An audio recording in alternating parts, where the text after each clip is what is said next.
माननीय उप सभापति महोदय जी, नमस्कार।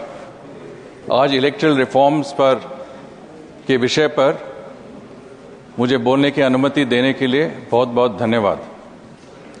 सर, ये इलेक्टरल रिफॉर्म्स आम बदलाव नहीं बल्कि दुनिया का सबसे बड़ा लोकतंत्र में को मजबूत करने का एक बड़ा अभियान है। जैसे हमारे माननीय प्रधानमंत्री नरेंद्र मोदी जी हमें अक्सर याद दिलाते हैं, नए भारत का बदलाव अब कोई विकल्प नहीं बल्कि आवश्यकता है। Sir, as someone who has represented his country in different geographies across the world, I can say with some confidence that our efforts at electoral reforms are not isolated. Progressive democracies across the world are engaged in a similar exercise of ongoing and regular electoral reforms. They do it for a number of purposes. One, of course, is change. The requirements of the 21st century are different from those of the 20th century to increase efficiency and, most important of all, to enhance accountability to the people. And sir, it is in this very endeavor that the Honorable Prime Minister has also placed before the nation the vision of holding simultaneous elections through the One Nation, One Election initiative. This aims to bring stability, reduce expenditure, and make our democracy more efficient and future ready. Perhaps honorable members are aware that our country conducted simultaneous elections to the Lok Sabha and state assemblies regularly until 1967. Over the decades, fragmented election schedules have led to constant campaign mode, political paralysis, and colossal expenditure. Our high-level committee, chaired by former President Shri Ramnath Kovind ji, was constituted in 2023 to chart the roadmap for simultaneous polls. This committee conducted 65 meetings with stakeholders, including all major parties, legal experts, including former chief justices, industry bodies, and citizens. Notably, the committee invited 21,000 public suggestions, and 81% of those responses affirmed support for simultaneous polls.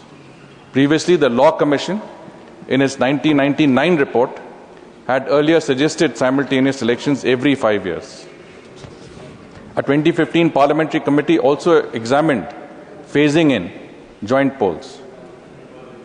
I can tell you that the concept of a single vote cycle for elections at different levels of the government is practiced in a number of democracies across the world. Sir, take the example of Sweden, a country which holds simultaneous elections in every electoral cycle of 4 years on the same date for its general elections, for county elections and municipal elections. And as a result of this, the voter turnout is over 80% because voters are only voting once in 4 years and they understand the importance of that vote. Compared to that, our vote at 65% is well below this level. Other countries that also follow a one nation, one election system are South Africa, Indonesia, Belgium, the European Parliament, and there are many countries that follow a system which has synchronized elections at different levels, state levels, etc., but may not be exactly all elections. Sir, another reform is One Nation, One Voter list, which has to be seen in conjunction with One Nation, One Election.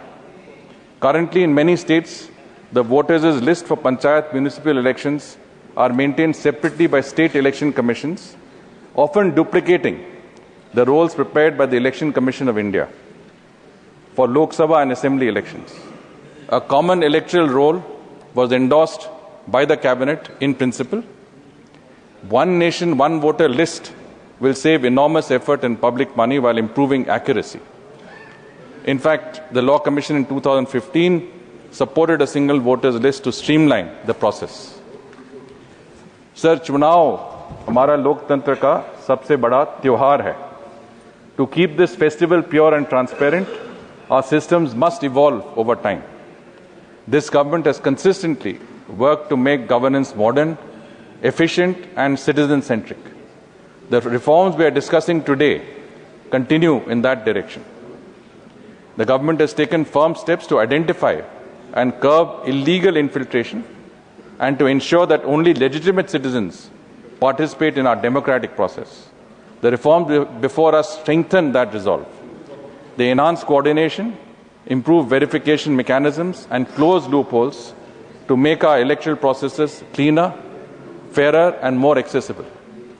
Sir, Honorable Prime Minister is of the view that strong democracies are built on strong institutions. Through these reforms, we are strengthening those very institutions that safeguard the voice of every citizen. Sir, the purpose of the SIR process is to make India for Indians and cleanse out illegal immigrants in the country. It will empower the honest voter, discourage malpractice, and ensure that no one can question the fairness of our elections. We want young voters to feel encouraged, senior citizens to feel supported, and every citizen to feel that their vote truly counts. These reforms are a step towards that vision, and the entire nation is supporting this exercise with sincerity. However, the persistent obstruction by some political parties and refusal to cooperate raise an unavoidable question that why a simple, transparent verification process is being opposed and what are the forces behind this resistance. Sir, the Supreme Court of India has taken serious note of issues pertaining to obstruction of SIR in West Bengal. In December 2025, the Supreme Court sharply criticized reports of local intimidation and non-cooperation in the SIR process, particularly pointing to West Bengal. The court warned that continued obstruction of the roll revision could easily cause anarchy and affirmed that the Election Commission's constitutional power to carry out this important exercise. So, ये सवाल हमें पूछना चाहिए कि साधारण मानुष, आम जनता, हमारे देश की आम जनता को क्या चाहिए, और इसमें हमें लगता है कि जो आम आदमी हमारे देश में, उसको चाहिए कि अपना वोट सही तरह गिना जाए, इस वोट को नकली वोट से खराब ना हो, और इसीलिए चुनाव के नतीजे बदल ना जाए। हमारे देश में हर कोई यही चाहता है। हम अपने देश में गैर कानूनी वोटर्स और घुसपैठियों को नहीं चाहते, जैसे कुछ जगहों पे ये हो रहा है। इसलिए SIR महत्वपूर्ण है और निष्पक्ष चुनाव के लिए SIR प्रणाली सबसे सही तरीका है। Sir, these electoral reforms also align with our journey of a Viksit Bharat 2047. A developed India needs transparent and modern systems, and our electoral frameworks must be prepared for the future. These reforms reflect the confidence of a rising nation, which is bold in intent and firm in its commitment to democratic integrity. As we move forward with these reforms, we are safeguarding the soul of our democracy. We are ensuring that the mandate of genuine citizens remains pure and protected.